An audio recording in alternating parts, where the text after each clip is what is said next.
o escritor aos Hebreus,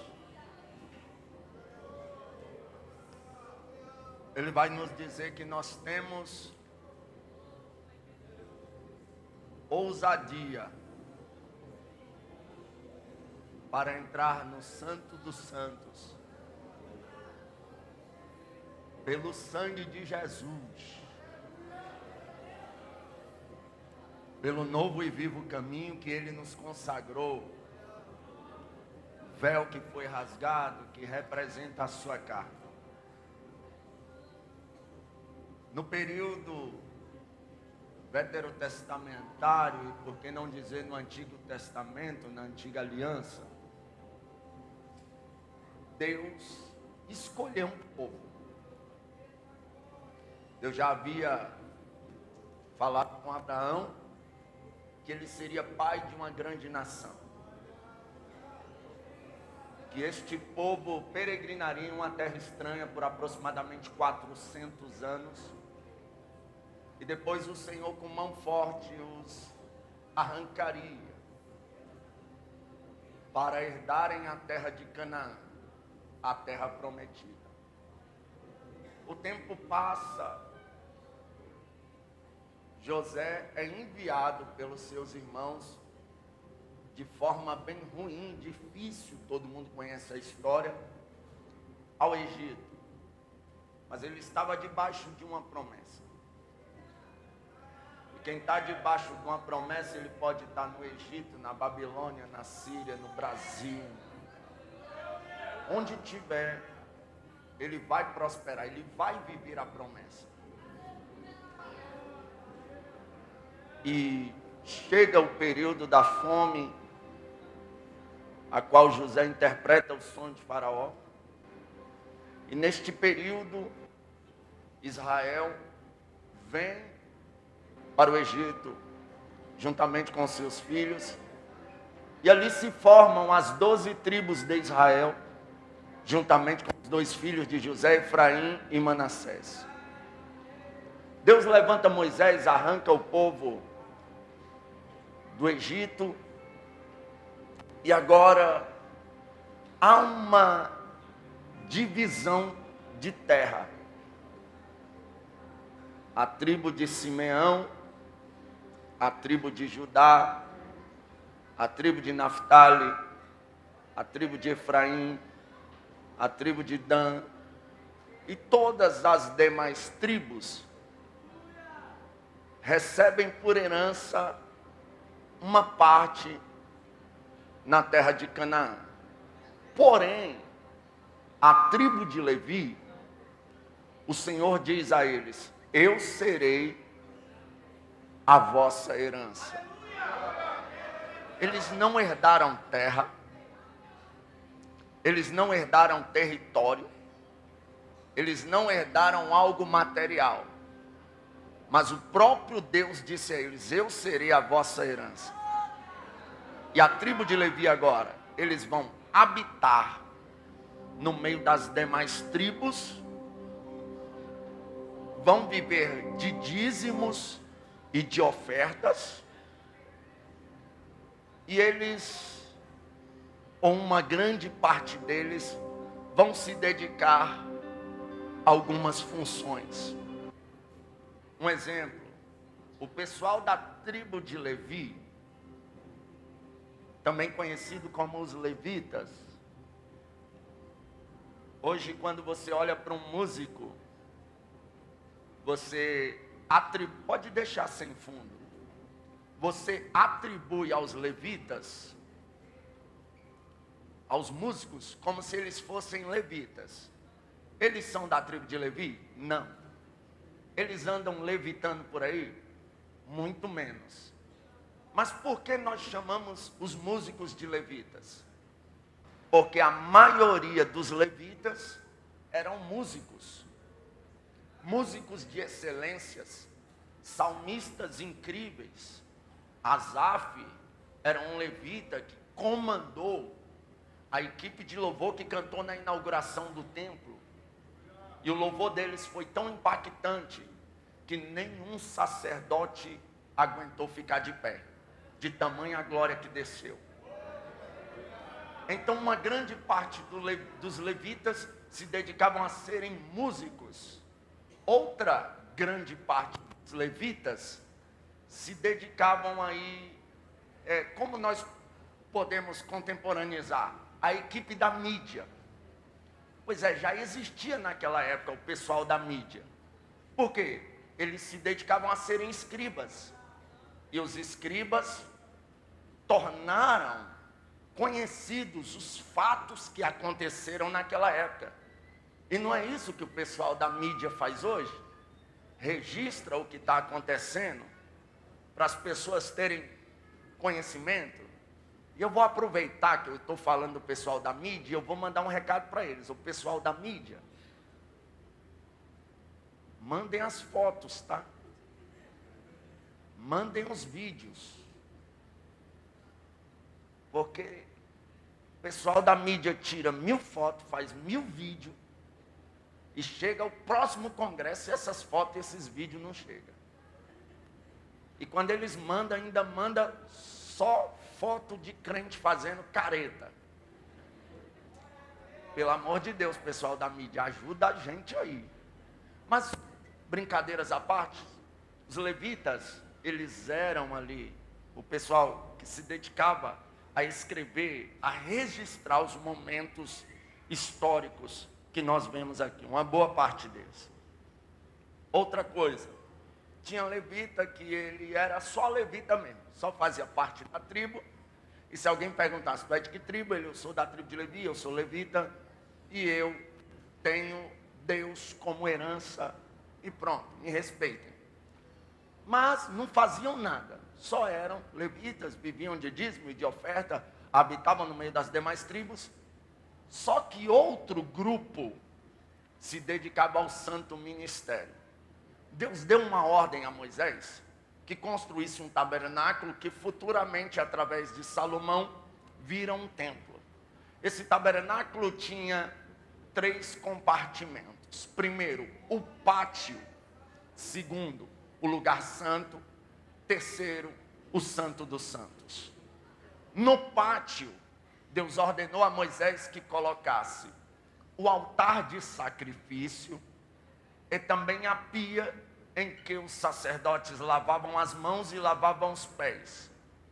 Além do primeiro véu, estava o lugar santo.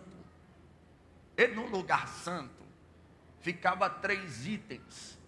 De um lado, a mesa que ficava aos pães do propósito, que os sacerdotes, depois de horas sacrificando, podiam se alimentar para matar a sua fome. No centro do lugar santo ficava o candelabro, os 7 castiçais, o menorá, que é aquele braço de 7 lâmpadas. Levítico, capítulo de número 24, Deus fala com Moisés: ordene aos filhos de Israel que tragam azeite puro e batido para o candelabro, para que a lâmpada permaneça acesa. As lâmpadas do candelabro não podiam se apagar. Todas as manhãs, o sacerdote tinha que repor o azeite das canaletas do candelabro. E lá também ficava o altar de incenso, aonde o sacerdote acendia os incensos, pegava o incensário, e o sacerdote ou o sumo sacerdote que fosse sorteado para ir para o próximo compartimento, que é além do segundo véu, ele pegava um incensário e levava. Por quê? Porque além do segundo véu, que era um véu mais grosso, de aproximadamente 9 centímetros de grossura, bem alto, impossível de ser rasgado por mãos humanas, estava o tão temido lugar santíssimo, ou santo dos santos, como você quiser chamar. Lá dentro do santo dos santos estava a arca da aliança, que Deus mandou Moisés construir, que simbolizava a presença do próprio Deus. Essa arca era feita de madeira de cetim, coberta de ouro por dentro e por fora. Nessa arca tinha querubins, com as pontas das asas encostando, eram 2 querubins, a ponta de cada asa encostava na asa do outro querubim. Ali tinha 2 argolas de um lado, 2 do outro, para passar 2 varais que os levitas colocavam nas costas para conduzir a arca da aliança. Dentro da arca ficava 3 itens: um pote de maná, daquele que veio nos dias do deserto. É interessante ressaltar que a ordem que Moisés deu ao povo é: não guardem para o outro dia, porque senão vai estragar. E alguns, com medo de no outro dia não ter comida, guardavam. Quando era no outro dia estava tudo embororado, estava tudo perdido. Mas esse que estava dentro do pote, ele não estragava, ele ficava em perfeitas condições.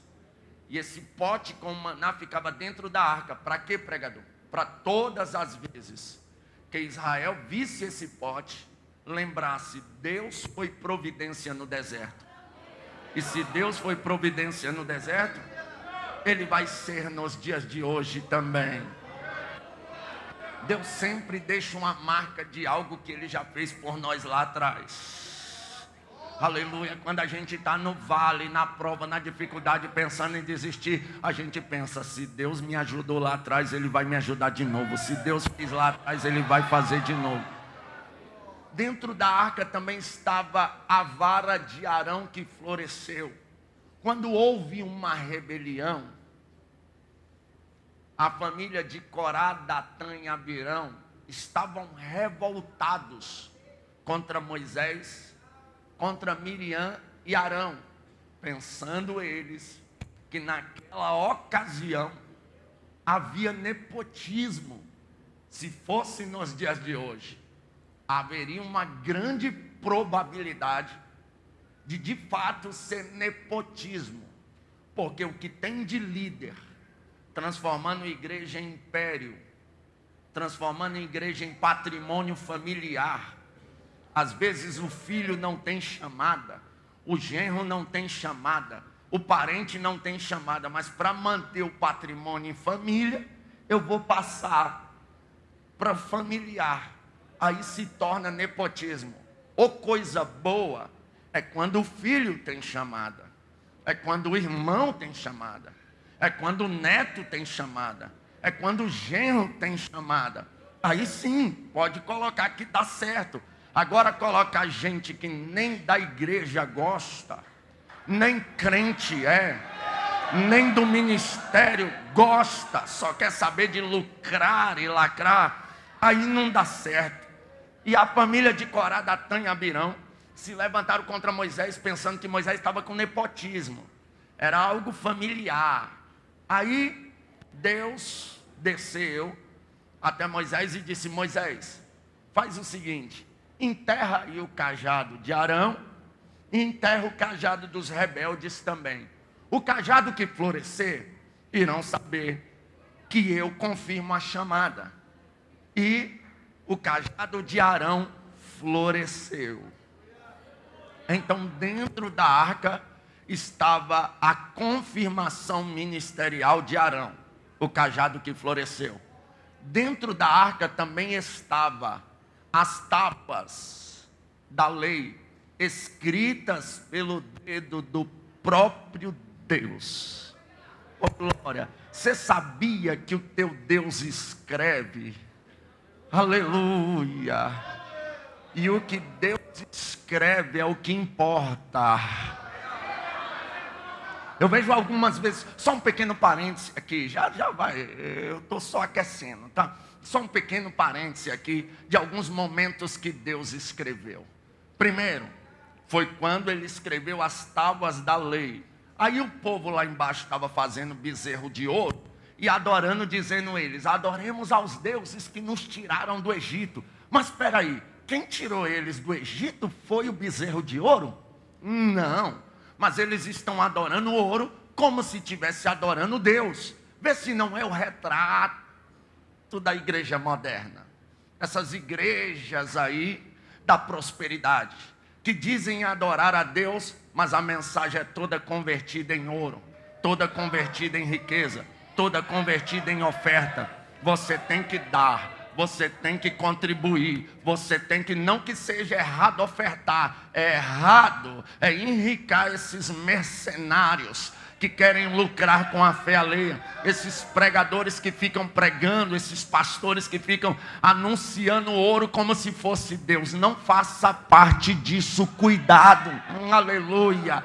E o povo está lá, sabe por que implantou isso? Porque Moisés está demorando lá em cima, e o povo está bem assim, olha, esse Moisés que subiu aí, não vai descer. Então do mesmo jeitinho nessas igrejas modernas aí, esse Jesus que subiu aí, que os crentes dizem que vai vir, não vai vir não. Então vamos parar de pregar que Jesus está voltando, vamos parar de pregar santidade, vamos parar de pregar para se preparar para ir morar no céu, e vamos pregar ouro, vamos pregar prata. Você vem para cá, vira rico, empresário, e esta nunca foi, nunca será a proposta do Evangelho. A proposta do Evangelho é arrependei-vos e convertei-vos para herdar o reino de Deus.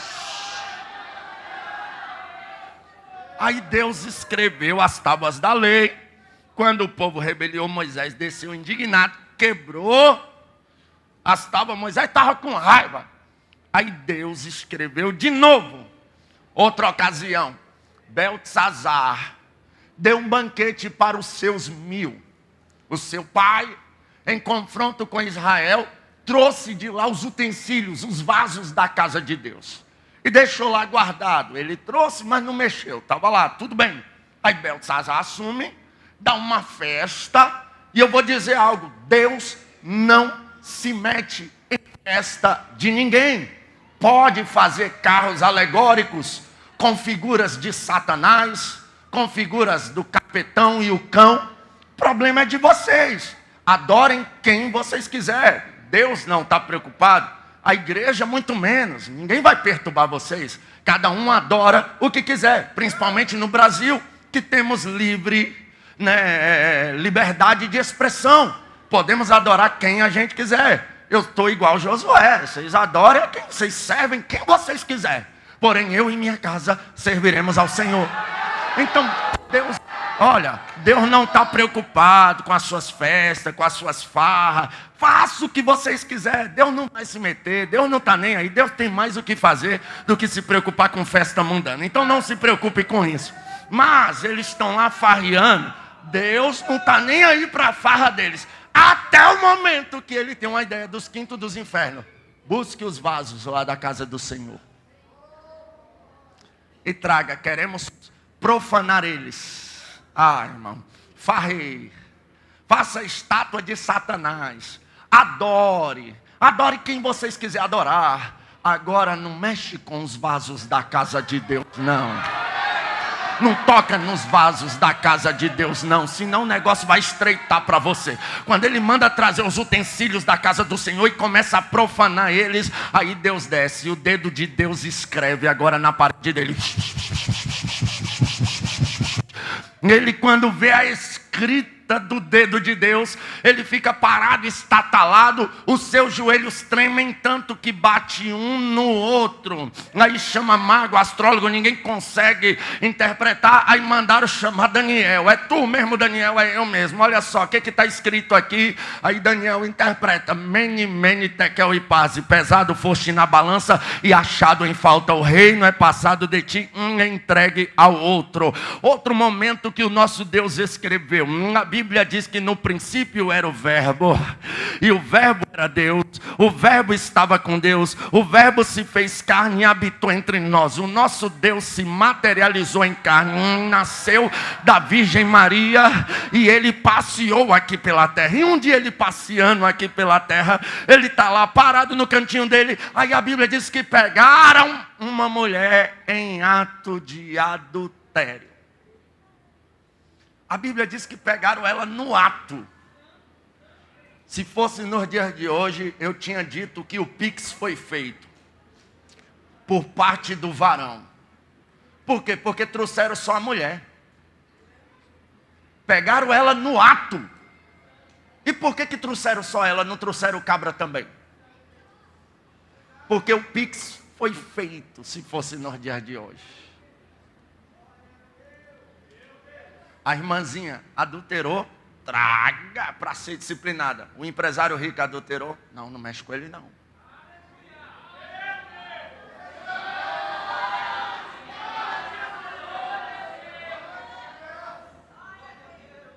É o que acontece muitas vezes. Onde é que está esse cara? Pegaram no ato. Aí trouxeram, né? Para tentar Jesus. Olha aqui, Jesus. Foi apanhado em ato de adultério. E Jesus estava, escrevendo. Foi pego em ato de adultério. Podemos apedrejá-la. Aí Jesus parou de escrever. Olhou bem na cara deles e disse: qualquer dentre vós que não tiver pecado, seja o primeiro a atirar a pedra.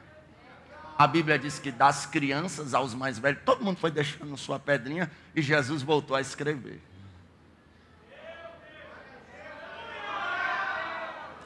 Ela foi pega em ato de adultério? Sim, mas Jesus estava escrevendo. E o que Jesus está escrevendo é mais importante do que o pecado que cometemos no passado. O que Jesus está escrevendo é mais importante do que a acusação que estão fazendo. O que vai prevalecer não é a sentença humana, não é a sentença do inferno. O que vai prevalecer é o que Jesus está escrevendo ao teu respeito. Então ali estava dentro da arca as tábuas escritas pelo dedo do próprio Deus. E dentro do Santo dos Santos era o lugar de adoração máxima. Só entrava alguém ali uma vez por ano, através de sorteio, por ordem sacerdotal, né? E o Tommy Tame, o escritor dos Caçadores de Deus, ele vai dizer que o processo para entrar no Santo dos Santos era tão terrível, era tão temeroso, que o sacerdote que era sorteado na sua ordem, Jesus era da ordem de Melquisedeque, né, Zacarias da ordem de Abias, quando ele era sorteado, pastor, segundo Tommy Tame, o sacerdote que era sorteado, os outros sacerdotes não deixavam ele dormir na noite anterior, só lendo as escrituras para ele não pecar em sonhos. Porque se entrasse no Santo dos Santos em pecado, era fulminado imediatamente. Não há relatos que algum sacerdote foi fulminado. Até porque ninguém era doido de entrar no Santo dos Santos em pecado. Ali era um lugar de encontro máximo com Deus. Havia muito temor. Quando o sacerdote ia entrar ali, ele passava ali pelo lugar santo, pegava o incensário, e lá no Santo dos Santos, ele queimava a fumaça, passava para lá, passava para cá, passava para lá, passava para cá. Quando a fumaça tomava o ambiente e o sacerdote desaparecia na fumaça, aí ele apresentava o seu propósito a Deus. Aí ele falava com Deus e Deus possivelmente se revelaria. Por quê? Porque ele tinha que desaparecer para Deus se revelar. Então ele desaparecia no meio da fumaça, porque no Antigo Testamento, se o homem visse Deus face a face, ele também morria. Então ele tinha que desaparecer na fumaça para Deus se revelar. Então ali era um lugar de encontro máximo. Para entrar no átrio, no pátio sagrado, bastava ser da tribo de Levi e se dedicar ao santo ministério. Então ele sendo levita ou levita mor, ele podia entrar no átrio e ajudar o sacerdote, aquele que esperava mais um tempo, dedicava a sua vida, anos ao santo ministério e virava sacerdote. Ele ia entrar ali para sacrificar. Primeiro, no pátio, no átrio, o salmista vai dizer que mais vale um dia nos seus átrios do que 1000 em qualquer outro lugar. No átrio já era um lugar extraordinário. E ali o que acontece? Olha só, quando o sacerdote entrava ali no átrio, ele entrava para sacrificar. O povo vinha de longe e trazia os sacrifícios para sacrificar. Era uma cultura anual. O culto era uma vez por ano. Então eles passavam o ano todinho esperando aquele momento. E hoje nós temos culto quase todos os dias e às vezes não valorizamos. Às vezes faltamos por qualquer motivo. E eles esperavam ansiosamente, vinham de longe, aleluia, e traziam animais para o sacrifício. Naquela época se sacrificava. É tanto que nos dias de Jesus, quando Jesus chega no templo, que ele entra e fica indignado. Sabe por que Jesus fica indignado? Porque havia uma corrupção da parte dos sacerdotes ali. Aqueles sacerdotes eram corruptos, eles não temiam a Deus. O povo sempre trouxe os animais, o povo criava os animais o ano todinho e trazia para vender. Nos dias de Jesus, sabe o que os sacerdotes descobriram? Uma forma de ganhar dinheiro, de lucrar. E toda forma de ganhar dinheiro e de lucrar envolvendo a igreja, Deus reprova. Que não chegue aqui, lá em Brasília, está cheio de falso profeta, que anda revelando CPF, identidade, número de residência, chassi de carro, e os crentes ainda ficam... Eu fico, dá vontade, não sei se é porque eu sou nordestino, dá vontade de pegar meu facão e falar: ô crente, pelo amor de Deus, frequente culto de doutrina, rapaz, vá ler as escrituras, peça a Deus discernimento, que tu vai saber quem é profeta e quem não. Deus não está preocupado em revelar CPF de ninguém, identidade de ninguém. Pregador, tu não tem revelação? Creio. Daniel 2:22, ele revela o oculto, o profundo e o escondido. O oculto, o profundo e o escondido. Mas a artimanha desses caras, eles já vão para as igrejas fechadas. Se chegar por aqui, você vê desse jeito, clama o sangue de Jesus. Pode dar um grito sem medo de errar, que Deus será contigo. Grite: falso profeta, sai daí, rapaz. Eles vão para as igrejas fechado com o pastor. Pastor, revela até CPF. Aí o povo se emociona.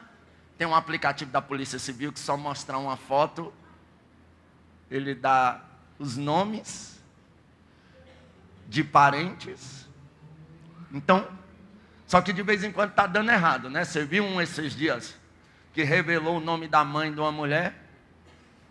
Aí a mulher falou: minha mãe morreu há 7 meses. Então cuidado, não cai nas lábias deles. Aí o que eles fazem? Eles só querem lucrar.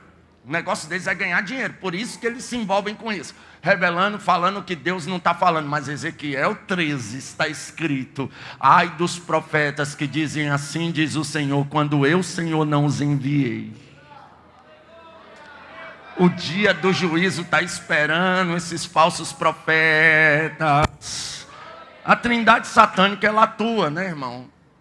A besta, o falso profeta e o anticristo. E o falso profeta está agindo aí. Mas que Deus nos livre deles. Aí eles vão já fechado com o pastor. A gente passa o envelope e o que render, a gente racha no meio. E o pastor que aceita um cabra desse na sua igreja, com todo respeito aos pastores, isso não é um pastor não, é um pastel. Ele tem que pregar a palavra. Mercenários. Então toda forma de lucrar com a igreja está errado. Vendedores de lenço, vendedores de feijão, vendedores de fronha, está errado. Os sacerdotes viram uma forma de ganhar dinheiro. Eles começaram a dizer para o povo: não precisa vocês criar animal o ano todinho não. Vocês vêm e compram aqui. A gente cria aqui, assim não corre o risco de animal morrer no meio da estrada. Vocês chegam aqui. Só que a intenção deles era o quê? Vender por um preço dobrado. Então eles estavam lucrando, fazendo a casa de Deus de covil de ladrões. Mas Jesus chega. Quando Jesus chega, ele fica tão irritado, aleluia, que ele vira as mesas e começa a expulsar quem está vendendo. Mas ele também começa a expulsar quem está comprando. Porque Jesus não tem parte nem com quem está comercializando a casa de Deus e nem com quem está patrocinando esse comércio. A obra de Deus é feita por amor. A obra de Deus, aleluia, é feita não para enriquecer família de ninguém. A obra de Deus é feita para que almas sejam salvas e o nome de Jesus seja glorificado. Então ali tinha um altar de sacrifício. Era anual. Quando chegava o dia do culto, o povo vinha trazer o sacrifício e os sacerdotes ali começavam a sacrificar no átrio sagrado. Eles ofereciam sacrifício e às vezes durava a manhã todinha. Depois que terminavam de sacrificar, tinha a pia, que o sacerdote lavava as mãos, lavava os pés, trocava de roupa, porque eles tinham uma roupa para cada ocasião. Inclusive, a roupa do sacerdote, ela tinha que ir até os pés. O altar não era de escada, era de rampa, para que a nudez do sacerdote não fosse vista. Olha só, era considerado nudez mostrar a canela.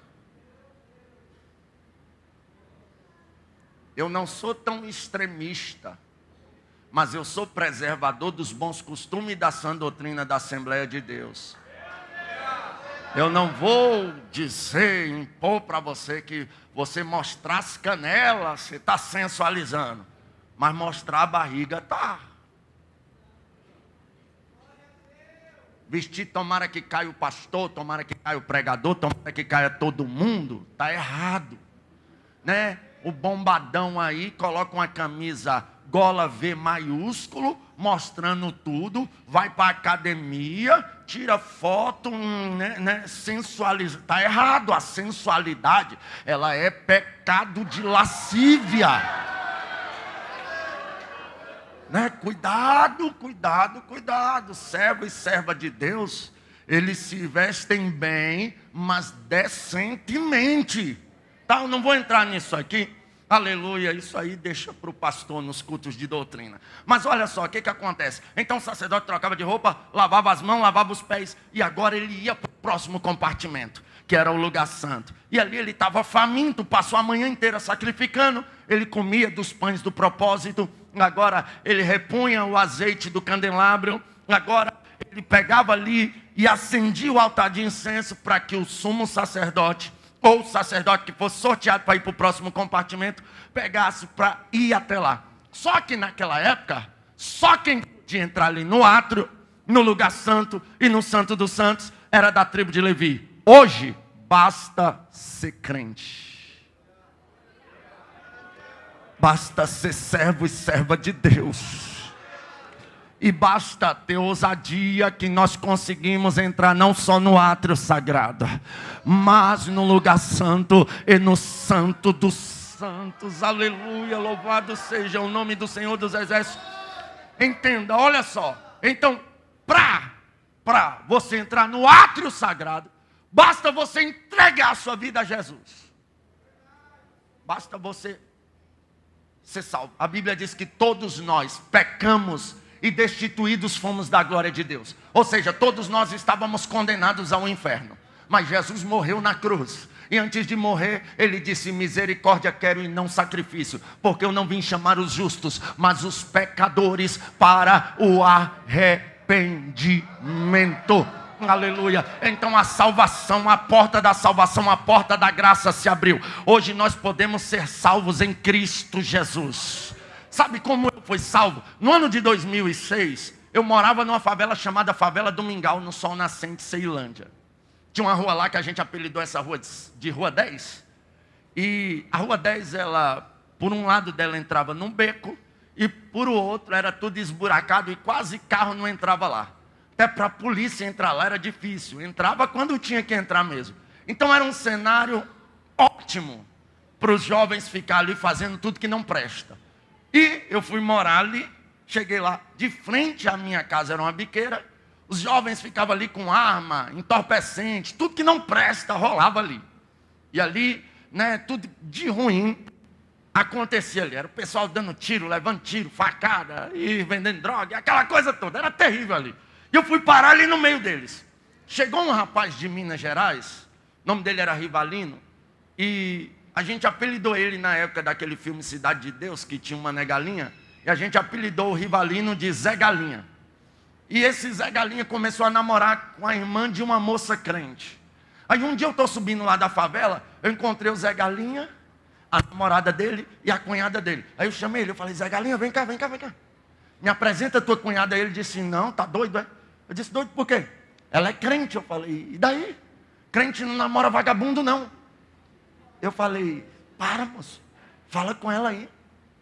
Aí ele, tá bom, vou falar com ela, mas não vai dar certo, não. Aí ele foi lá e falou com ela, ó, o Gabriel quer eu tinha um apelido de Suel. Suel quer te conhecer. Aí ela olhou e disse assim, ele quer me conhecer? Fala para ele vir aqui domingo para a gente ir para a igreja. Aí eu falei, tá bom, domingo eu venho aí. Só que eu esqueci daquela moça, domingo eu me arrumei para ir para uma festa. Deus é tão bom que eu estou subindo para a festa, de tardezinha, assim, umas 6 horas, e eu encontrei o Zé Galinha. Aí o Zé Galinha, aí, tá indo lá na igreja? Eu falei, que igreja, rapaz? Ele, tu não vai para a igreja não? Eu falei, não. Mas a menina está te esperando lá. Eu falei, que menina? Ele, a minha cunhada, a Débora. Eu falei, como assim? Ela perguntou por você a semana toda. Eu acho que ela está interessada. Aí eu pensei, é mesmo? Ele disse, é. Eu pensei, melhor um passarinho na mão do que 2 voando. Se a crente está interessada, vou lá, né? Vai que rola. E no ano de 2006, lá em Brasília, naquelas festas que a gente ia, quando você ia conhecer uma menina, você chegava assim, prazer, Gabriel, e dava 3 beijinhos no rosto. O terceiro a gente tentava dar na boca. Se desse certo, dava certo. Se não, a maioria das vezes, dava errado. Aí eu pensei, eu não vou tentar dar o terceiro beijo na boca da irmã, né? A irmã é crente. Mas 3 beijinhos no rosto dela eu dou. Aí eu fui, né? Cheguei lá. Só que a menina tinha uma cara de crente, um jeito de crente, uma postura de crente, uma unção de crente, oh glória. E quando a menina é assim, a postura dela coloca o vagabundo no seu devido lugar. Nós estamos vivendo dias que é só alguém mandar uma mensagem que elas vão. Aqui não, graças a Deus. Ainda tem moça que tem postura, que não dá moral para maloqueiro, não dá moral para playboy de BMW, não dá moral. Antes fala, olha, quer me conhecer, vá para o culto, fique crente, seja crente. Aí eu cheguei perto dela, a postura dela era tão de Deus, que eu olhei para ela assim, oi. Ela, vamos para o culto? Eu falei, vamos. E ela tem um testemunho incrível. Ela estava tomando banho e ela disse que sentiu tipo um choque e uma voz falou, tu vai morrer. E ela apagou. A tia dela, saudosa memória, irmã Cláudia, partiu para o Senhor o ano passado, foi no ano retrasado, de câncer. Foi uma das mulheres mais de Deus que eu já conheci. Eu não falo isso porque ela morreu, não. Eu presenciei, eu andei com ela, a gente buscou a Deus juntos. E essa tia dela, aquelas crentes de rachada, Deus e amor de oração, chegou lá, a menina estava no banheiro, os olhos já tinham virado, o corpo dela todo frio e duro, ela literalmente morreu. E a tia dela orou, e não aconteceu nada. Aí a mãe desesperada, levaram ela para o sofá, e a tia dela falou bem assim, eu vou fazer a última oração. Se ela não voltar, pode ligar para o IML e vir buscar o corpo de sua filha. Aí botou a mão na cabeça dela e disse, espírito da morte, se Deus tem plano na vida dessa menina ainda, largue ela agora, em nome de Jesus. E a Débora voltou à vida. Você crê em milagre de ressurreição? Aí ela me contou esse testemunho no meio do caminho. Eu fiquei, meu Deus, a menina morreu. Jesus ressuscitou, meu Deus, a menina morreu. Jesus ressuscitou. Aí ela aproveitou que eu fiquei impactado pelo testemunho. Ela começou a pregar para mim. Jesus, Jesus, Jesus. E esse nome Jesus faz um efeito. Quando eu cheguei na porta da igreja, eu estava morrendo de chorar, sem entender nada. Eu chorando. E eu ficava, essa menina tem, que ela fala e dá vontade de chorar. Hoje eu entendo, ela era cheia do Espírito Santo de Deus. Aí eu voltei para casa aquele dia, sem entender nada. No outro dia, segunda-feira, 6 horas da tarde, eu estou lá na roda lá dos maloqueiros em frente à minha casa. A irmã Débora entrou na favela. Eu lembro até hoje a roupa que ela estava. Uma blusinha verde, uma saia rosa, uma sandalinha havaiana, uma biblinha na mão, pastor, crente de rachar. Ela veio, chegou perto assim da roda de maloqueiro e me chamou. Gabriel, vem cá. Eu fui. Ela disse assim, olha, eu vim aqui te chamar para ir para a igreja. Eu falei, hoje é segunda-feira, igreja? Ela disse sim. Culto de oração. Eu queria tanto que os irmãos orassem por você.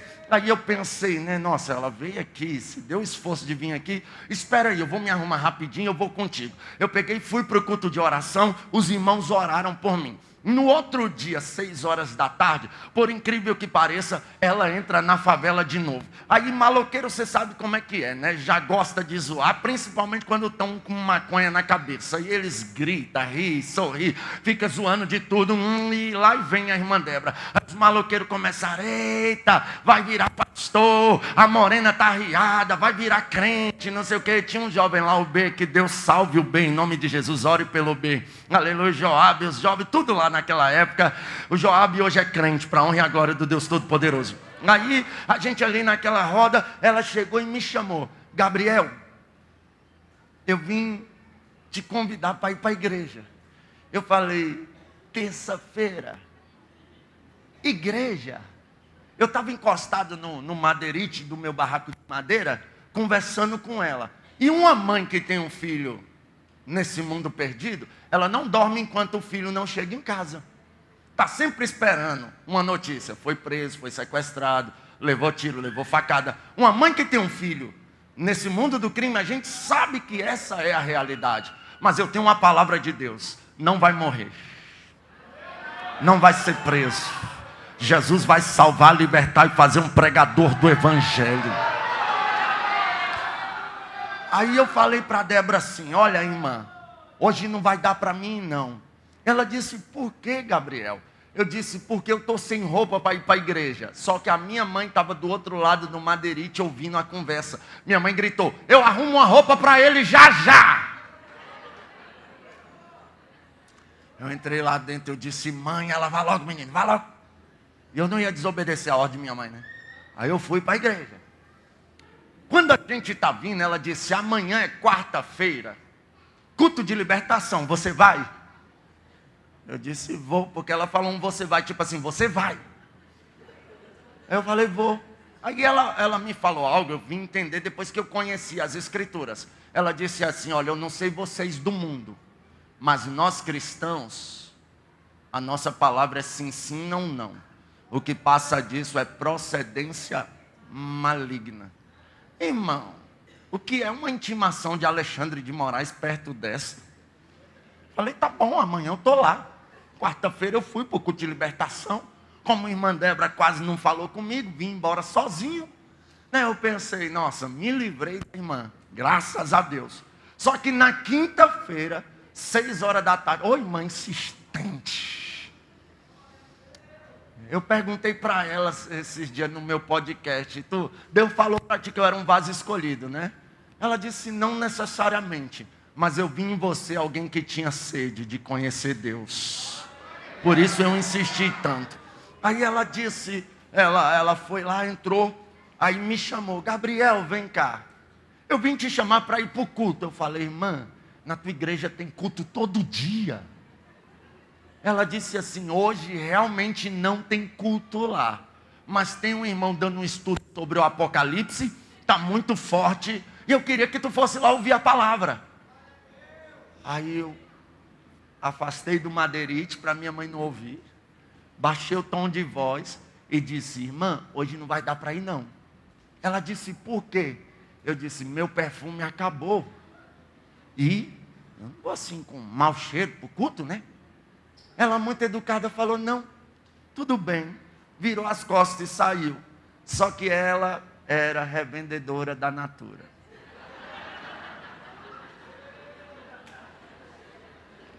15 minutos depois ela entra com um embrulho. Aí os malucos, ele ficou doido. Ih, tá ganhando até presente, a morena tá riada, não sei o quê. Ela me chamou, Gabriel, eu senti de Deus de te dar um caiaque aventura. E eu não sou bobo, eu senti de Deus de receber, eu recebi. Aí eu falei pra ela assim, tá bom, já eu vou, espera aí, rapidão. Me arrumei e a gente foi pro culto. Ela falou, amanhã eu não vou te perturbar não, à noite, porque o culto é à tarde, é rapidinho. Vai lá à noite, tu tá liberado. Eu falei, tá bom, fui no culto.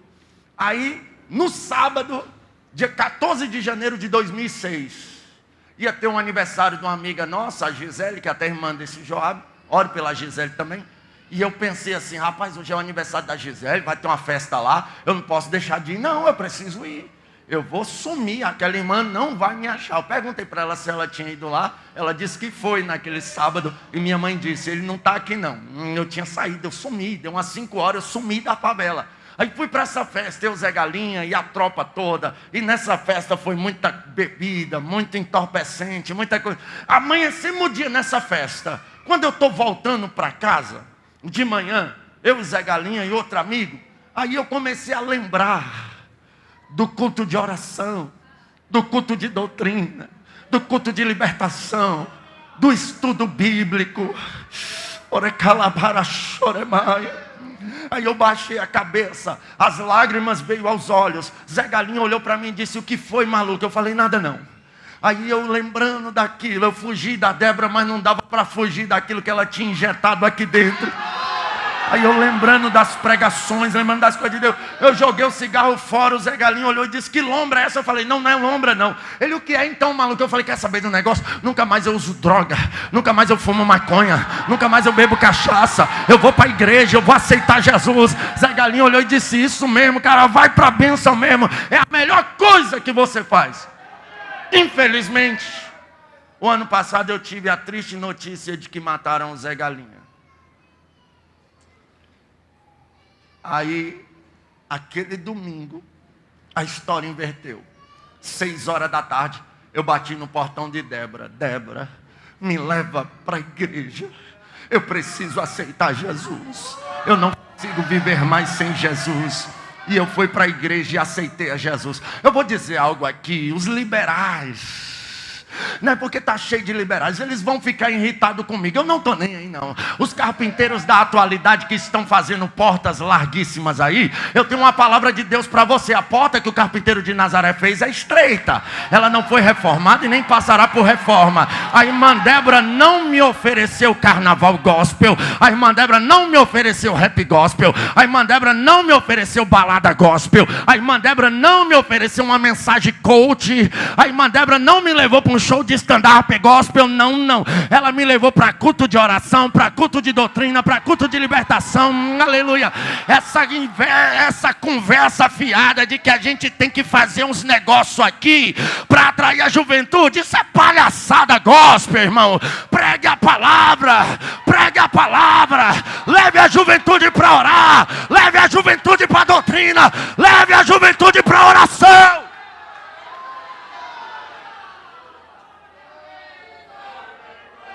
Já dizia, se não me falha a memória, John Wesley, se usarmos métodos carnais, teremos uma geração carnal. Se usarmos métodos espirituais, teremos uma geração espiritual. Aleluia. O pior erro dos pastores modernos é trocar o pregador por um coach. A igreja não precisa de mensagem de autoajuda, ela já tem ajuda do alto. A pior tragédia dos mensageiros da modernidade é tirar o pregador do púlpito para colocar um cara para fazer stand-up, para fazer gracinha com a palavra. Não precisamos palavra, não é para fazer ninguém sorrir. Podemos até ter um momento de alegria na mensagem, sim, mas melhor do que a palavra fazer alguém sorrir, achar graça, é a palavra fazer alguém chorar, se arrependendo dos seus pecados, para ir morar no céu. Quer fazer stand-up? Faça no ginásio, eu até vou lá te assistir. Quer fazer uma palestra coach? Faça num ginásio. Eu vou até lá te assistir. Não é errado, isso são coisas profissionais. Agora, púlpito, não. Púlpito não é lugar de coach. Púlpito não é lugar de stand-up. Púlpito não é lugar de fazer graça, de contar piada. Púlpito é lugar de pregar o evangelho. Aleluia. Oh glória. Aleluia. Já dizia o Dr. Moody aos pastores: cuidado com quem você coloca nos seus púlpitos. Por isso que está essa banalização por aí. É tanta coisa que não provém das escrituras, que não convém do evangelho. Então vamos ter cuidado. Pregador, tu casou com a Débora? Não. Débora só queria me ganhar para Jesus mesmo. Tá? Ficou essa curiosidade aí. Ela me ganhou para Jesus e glória a Deus por isso. No ano de 2006. Então quando você aceita Jesus, agora você pode entrar no átrio. Só que no átrio você vai topar com um altar de sacrifício. Aí a Bíblia diz: não vos conformeis com este mundo, mas transformai-vos pela renovação do vosso entendimento. Paulo vai dizer: rogo-vos, pois, irmãos, que apresenteis o vosso corpo em sacrifício diante de Deus. Olha só, o nosso corpo, quando a gente aceita Jesus, somos novos convertidos. Não podemos ser religiosos a ponto de matarmos os nossos convertidos, tá? Temos que ter este cuidado. Quando eu terminei de aceitar a Jesus, eu pensei em tudo o que eu fazia e chamei Débora. Débora, eu gosto do meu boné à barreta, dos meus cordão de prata, dos meus bermudão da Ciccone. Eu não vou parar de usar, não. Ela disse: tudo bem. Eu falei: eu gosto de ouvir Racionais e Facção Central. Eu não vou parar de usar, não, de ouvir, não. Ela disse: tudo bem. Eu falei: olha, como todo nordestino, eu gosto de um forró. Eu não vou parar de ir no forró, não. Ela disse: tudo bem. Eu disse: pode ser crente assim? Ela disse: Gabriel, o meu dever era te ganhar para Jesus. Agora, se tu se converteu de verdade, Deus vai arrancar tudo o que Ele precisa arrancar, sem você sentir falta. Aleluia. Eu tinha uma calça só, social preta, pastor, que eu ia para a igreja. Quando eu chegava, eu tirava ela e lavava. E vestia meus bermudão da Ciclone. Aí eu saí na rua, aí eu encontrei um crente santo. Não sei nem como é que ele ainda estava na terra, de tão crente que ele é, de tão santo. Aí ele falou: irmão, o irmão não agora é crente? Eu disse: sim. Crente não pode andar de bermuda, não. Ele me deu R$1 para me comprar uma bermuda, para comprar uma calça. Ele comprou uma calça para mim. Ele foi lá e buscou uma calça para mim. Ele pagou uma costureira para fazer uma calça para mim. Criticar alguém é fácil. Ajudar ele a resolver um problema é que eu quero ver. Aí eu falei: irmão, eu só tenho uma calça. Eu lavo ela para mim ir para o culto à noite. Ele disse: pois é, mesmo assim, está dando mau testemunho. Irmão, mau testemunho é roubar, é se agarrar nas esquinas, é comprar e não pagar, é passar os outros para trás, é passar cheque sem fundo. Isso aí é mau testemunho. Agora, um novo convertido, vamos ter paciência com os novos convertidos. E novo convertido também não seja novo convertido para sempre, não, tá? Deixa Jesus te libertar.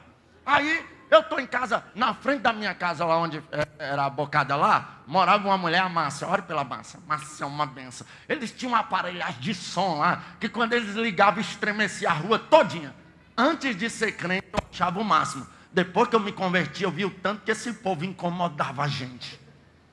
Aí eles tinham um sonzão, botavam o sonzão. Eu tinha um radinho velho. Aí eu botei lá um Racionais e estou lá ouvindo. Fé em Deus que Ele é justo. Ei, irmão, nunca esqueça. Estou lá no som de Racionais. Vem Márcia e bate palma. Eu saí e ela disse: tu não é irmão agora? Ninguém está nem aí para a tua vida. Aceite Jesus.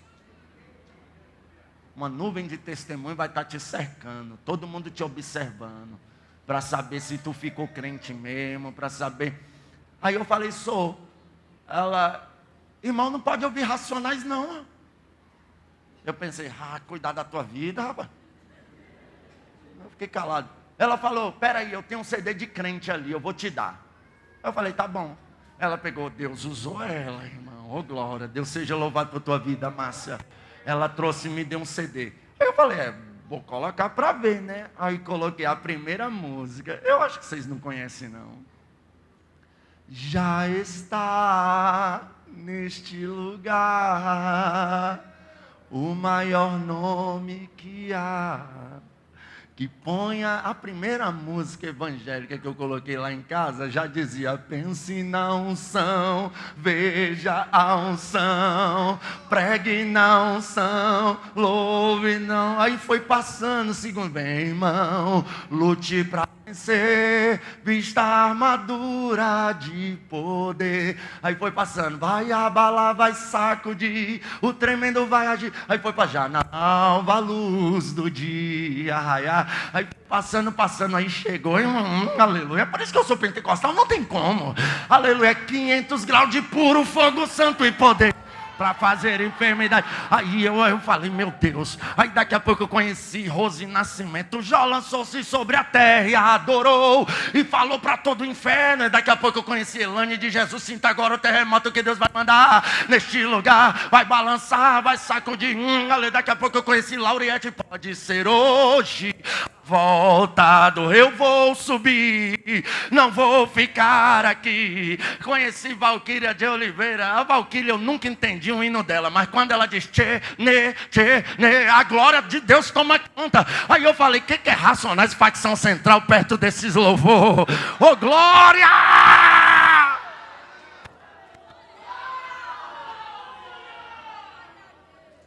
Aí, olha só, eu com essa conversa não vem com paletó e gravata para perto de mim não, Débora. Só que eu comecei a olhar para os obreiros. E eu olhei e falei, moça, esses cabas são bonitos, hein? Esses cabas tudo de terno assim. Eu comecei a me espelhar neles. Aí eu fui atrás num bazar e comprei um paletó cinza. Eu tenho ele até hoje. Comprei um paletó cinza, esse eu não dou, não troco, não vendo, não negocio. Peguei esse paletó cinza e levei para casa. O irmão que morava do lado da irmã Márcia, o irmão Regis, crente de rachar até hoje, cantava uns corinhos de fogo, até hoje canta. Ele foi lá, varão Gabriel, eu tenho um negócio aqui para te dar. Ele me deu uma gravata, uma camisa azul e uma gravata amarelona. Aí culto de sexta-feira à tarde, eu botei um sapato que a minha mãe achou no lixo, porque no dia lá, olha só como Deus faz. No dia que o menino falou para mim assim, varão, tu não pode ficar de bermuda não. Eu cheguei em casa, deixei aquilo entrar pro coração e peguei minhas bermudas, juntei tudinho e taquei fogo. O arrependimento depois, eu falei, meu Deus, o que eu vou usar agora? Mas naquele mesmo dia, minha tia mandou 2 calças social para mim e minha mãe achou um sapato no lixo. Ela veio me contar anos depois desse sapato do lixo. Aí eu botei esse sapato que minha mãe achou no lixo, uma calça preta, uma camisa azul escuro, uma gravata amarela, um paletó cinza. Aí eu saí. A maloqueiragem estava toda lá. Quando eu saí na porta, os caras olhou assim, tá parecendo um Mr. Bean, maluco. Eu disse que é. O outro olhou e disse, vixe, para roubar agora tem que usar terno. Eu falei, sabe? Eu fui para a igreja. Cheguei na igreja, irmão, quando eu entrei na igreja, me achando pastor. Todo aleluia, mas eu estava feliz demais. Jesus tinha me salvado e mudado a minha vida. Por que você está contando isso, pregador? Porque você precisa entender que quando você aceita Jesus, você fica crente. Você pode entrar no átrio, mas no átrio você vai topar com um altar de sacrifício. Se roubava, não roube mais. Se fumava, não fume mais. Se sensualizava, não sensualize mais. Se falava gira, não fale mais. Se passava os outros atrás, não passe mais. Aleluia, a gente entende que já estamos crucificados com Cristo. Não vivemos mais nós, mas Cristo vive em nós. Aleluia. Se o Filho vos libertar, verdadeiramente sereis livres. Mas nós temos que dar lugar para Jesus tirar aquilo que Ele quer tirar. E Ele tira sem a gente sentir falta. Aleluia, louva. Então tem o altar de sacrifício. Tem que oferecer o corpo em sacrifício. Tem que ter mudança de vida. Tem que ter mudança de caráter. Isso é evangelho. Aleluia, louvado seja Deus. Aí, primeiro topa com o altar de sacrifício, depois com a pia, onde o sacerdote lavava as mãos e os pés. Aí a Bíblia diz, e vós sereis lavados pela palavra. Ficou crente, lê Bíblia, frequentar culto de doutrina. Sabe, uma das grandes decadências na igreja brasileira é que os cultos de campanha de portas abertas estão mais cheios do que os cultos de doutrina. Os cultos das rosas, das cheirosas, das preciosas, eu não sei de onde é que eles tiraram esses cultos, estão mais lotados. Tem gente até pagando para entrar nesses cultos, mas não estão frequentando cultos de doutrina. E eu vou dizer algo para uma densa, vocês podem até ficar chateado comigo agora, mas aleluia, jovem avivado para mim não é jovem que pula, aleluia, com pregador de fora, cantor de fora, em congresso com igreja lotada, não. Jovem avivado é aquele que é avivado depois do congresso, no culto de oração, no culto de doutrina, na escola bíblica dominical. Passou daí é fogo de palha. Porque o que firma o crente é a palavra, o que lava o crente é a palavra, o que dá vida ao crente é a palavra, o que liberta o crente é a palavra. Aleluia. Então o crente, ele precisa ter conhecimento das escrituras e do poder de Deus. Eu sou pescador e eu tenho um caiaque. Eu gosto de pescar com naré. E eu vou te dar um exemplo clássico aqui, que até um grande pensador já usou esse exemplo. Se eu pegar o meu remo e remar só de um lado, o meu caiaque não vai sair do lugar, ele vai ficar só rodando para cá. Se eu remar aqui assim, ó, ele fica só rodando. Se eu usar só o lado de cá, ele vai ficar só rodando aqui. Ou seja, de um lado aqui, graça. Do outro, conhecimento. Se eu tiver só conhecimento sem unção, eu vou ficar rodando no mesmo lugar. Se eu tiver só graça, sem conhecimento, eu vou ficar rodando no mesmo lugar. Porque você já viu pessoas, principalmente uns obreiros aí, que eu não sei o que eles estão fazendo nas Assembleias de Deus.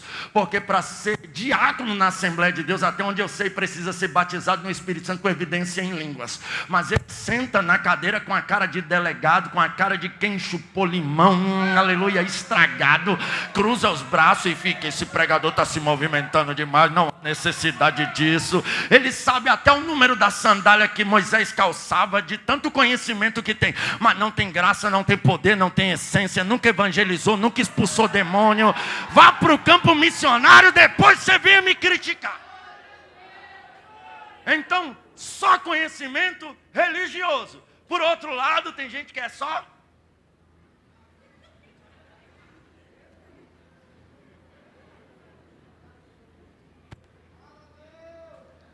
Como é que foi a pregação, irmão? Ô, irmão, foi tanto manto que eu nem... Está errado. Só conhecimento religioso. Só manto fanático. Cresceu na graça e conhecimento, está do jeitinho que Jesus quer. Aleluia. Rebandore calabaia séria. Agora nós podemos ir para o lugar santo e ali a gente se alimenta do pão da vida. E ali também está o braço de 7 lâmpadas. João viu 7 tochas de fogo que representam os 7 Espíritos de Deus. No lugar santo é a hora que a gente vai topar com o batismo no Espírito Santo. Se tu não é batizado no Espírito Santo e não está buscando, tu ainda não ficou crente. Fique crente hoje em nome de Jesus. Aleluia. O crente, ele precisa ser batizado no Espírito Santo. Pega a igreja primitiva. Eles ficavam lá doutrinando ela até os crentes serem cheios do Espírito Santo. Quando os crentes eram cheios do Espírito Santo, eles saíam porque sabia que o Espírito Santo ia cuidar, sabia que o Espírito Santo ia dar a palavra correta. Mas nos dias de hoje já tem gente entrando no nosso meio dizendo que os dons cessaram, que o Espírito não atua, que isso foi só no dia de Pentecoste. Pelo amor de Deus, vai caçar o que fazer. Aleluia. Eu acredito no Espírito Santo não porque me contaram, mas porque Jesus me batizou. Ele batiza hoje e vai batizar até Jesus voltar. A Bíblia diz: não entristeçai o Espírito Santo, quais estamos selados para o dia da redenção. Nós precisamos buscar, e o interesse de Deus é batizar todos, tá? Eu vou repetir: o interesse de Deus é batizar todos. É batizar todos, é batizar todos, é batizar todos. Agora, se nós queremos entrar no Santo dos Santos, no lugar de encontro máximo, onde a gente vê aquilo que os olhos não viram, nem ouvidos ouviram, nem chegou ao coração do ser humano. Aí a gente tem que fazer o quê? Incensário. Davi disse que suba a minha oração perante ti como incenso. João viu salva cheia de incenso, que são as orações dos santos. Quando a gente ora, aleluia, a gente começa a desaparecer na fumaça de glória. Oh, glória. Uma igreja que ora não tem espaço para artista. Uma igreja que ora não tem espaço para que o homem seja glorificado. Um pregador que ora, ele jamais vai pregar uma mensagem para você ouvir ou cantar um louvor. Um cantor que ora jamais vai cantar uma canção para você ouvir, se concentrar e dizer: louvado seja eu. Não, não, não. Ele vai fazer você entender que você não é nada e que Jesus é tudo. Que a adoração não pertence a nós, a adoração pertence a Deus. Glória, porque quando nós queimamos incenso, nós desaparecemos na fumaça. Deus não anda se revelando em muito lugar, é porque o povo não quer orar mais, o povo não quer buscar mais, o povo quer aparecer mais do que Deus. Aqui não. Aqui quem manda é Deus, quem aparece é Deus, quem é poderoso é Deus, quem batiza é Deus, quem opera milagre é Deus, o dono da Almaden é Deus, quem vai batizar aqui hoje é Deus, quem vai renovar aqui é Deus, quem está na casa é Deus, o dono da igreja ainda é Deus. Aleluia. Mas temos que orar. O pastor me deu até meia-noite hoje, mas eu vou encerrar agora, tá? Não faz isso não, pastor. Porque o período que eu fiquei sem pregar na pandemia, eu ainda estou descontando ele. Mas eu já vou partir para encerrar. Olha só. Se a gente for uma igreja que não ora, nós vamos fracassar. Precisamos queimar incenso. E não é você ir lá naquelas lojinhas, comprar um incenso e acender, não. Eu estou falando é de oração mesmo. Falei com Débora bem assim: Débora, eu quero ser batizado no Espírito Santo. Porque chegou uma assembleana daquelas do coque, ela deu uma rajada de língua que eu arrupiei até a sobrancelha. Ela disse: aonde eu te arranquei, só eu para te arrancar. Te farei um pregador do evangelho. Tu vai andar de asa de ferro, não como turista, mas pregando a minha palavra. Eu disse: senhora, o que é asa de ferro? Ela disse: é avião, meu filho, tu não sabia não? Eu falei: não, tu vai andar muito de avião. Aleluia. E hoje eu estou vivendo a promessa. Aí eu falei para Débora: Débora, aquela irmã do coque falou uma língua estranha, top, eu quero falar também. Ela disse: tu precisa ser batizado no Espírito Santo. Falei: como é que é batizado no Espírito Santo? Ela disse: tu tem que buscar, ora, lê a Bíblia. E eu fui orar. Ela me falou sobre jejum. Eu falei: como é que jejuma? Ela disse: ora, vamos buscar. Sexta-feira nós vamos para o monte, bora? Disse: bora. Na sexta-feira eu fiquei o dia inteiro de jejum, até 6 horas da tarde sem comer nada. Aí eu fui lá, aí eu falei: vocês vão para o monte? Ela disse: vamos. Ela olhou para mim e disse: Gabriel, tu tá crente? Monte é coisa séria. Eu falei: tô. Ela disse: então vamos. Eu falei: eu passei o dia jejuando. E eu fui, eu estava igual Naamã. Eu pensei que chegasse lá, o profeta ia levantar a mão, pôr a mão sobre mim e eu ia ser batizado com o Espírito Santo. Eu estava com esse pensamento na cabeça. Só que quando eu cheguei lá com os jovens, nós andamos 14 quilômetros a pé para chegar no monte. Eu tinha passado o dia sem comer nada, mas eu estava numa vontade de ser batizado, irmão do céu. Ah, se Deus colocasse essa vontade em alguém hoje aqui. Aí nós estamos lá, aí Débora falou: olha, cada um vai orar no seu cantinho um pouquinho, depois a gente levanta e faz um círculo de oração. Falei: tá bom. Aí eu pensei: eu vou ficar mais próximo da Débora, porque menos que uma mulher eu não vou orar. Olha, irmão, quem comanda o ciclo de oração da igreja? As irmãs. Eu vim descobrir isso depois. Mas que bom que eu fui logo querer competir em oração com a irmã. Não é bem competir, mas eu pensei: menos que ela eu não oro. Aí ela começou 1 hora, pastor, de joelho. E parecia que ela estava numa viagem longa ainda. 1h30, eu tinha um celular daqueles Nokia, toda hora eu olhava a hora. E ela lá orando, orando, orando, e minhas pernas, um monte de pessoas, só o cascalho, de tudo dormente. Eu virava para um lado, virava para o outro. 1h30, aquela menina orando, eu comecei a fazer a oração contrária. Eu falei, Jesus, faz ela parar, faz ela parar. Jesus, faz ela parar. E quanto mais eu orava para ela parar, parece que ela mais prosseguia. Deu 2h30. Eu vi quando ela disse amém. Aí eu fiquei lá, amém, Jesus, eu creio. Aí levantei com as pernas tudo dormente. Aí ela, vamos fazer um círculo. Fizemos um círculo com os jovens. Começamos a orar. Quando nós começamos a orar, a Débora fez bem assim para trás, ó. Pão no chão. Eu olhei assim, o irmão Fábio falou, não mexe não. Eu falei, ela se machucou, ele disse, não, ela foi arrebatada. Eu falei, ela foi o quê? Arrebatada, eu falei, o quê? Ele, não, tu vai entender disso.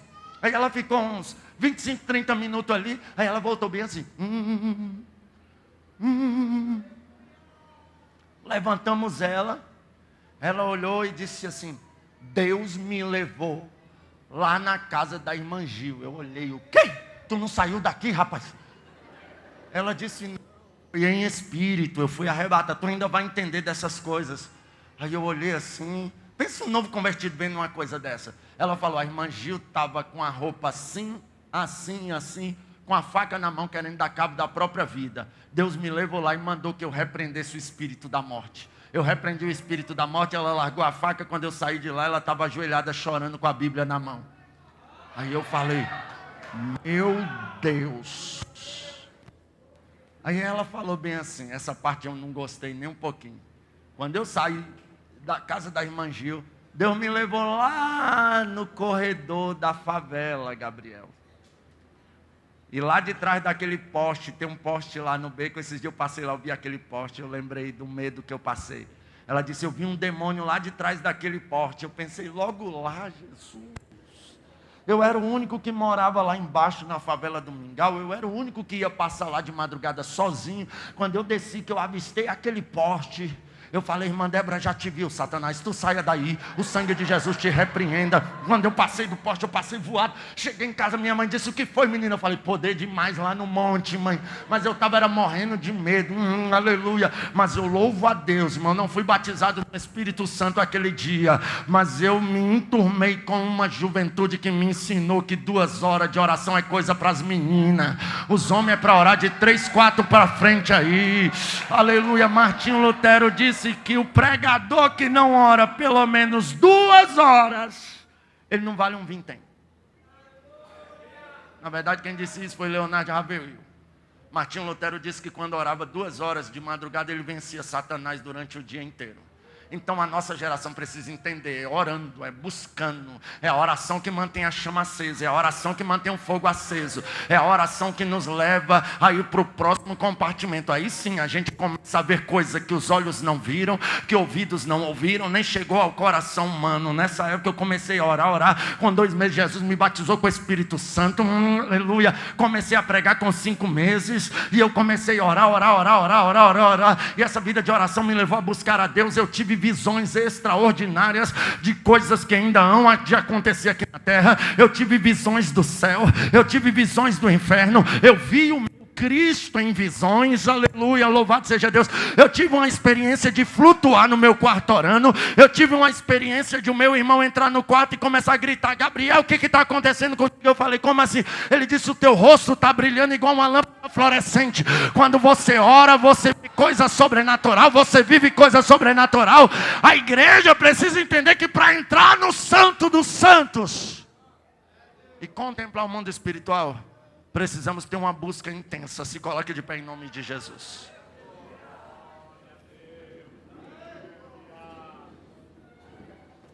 Aleluia. Ele é bacante, ele é baraçorema.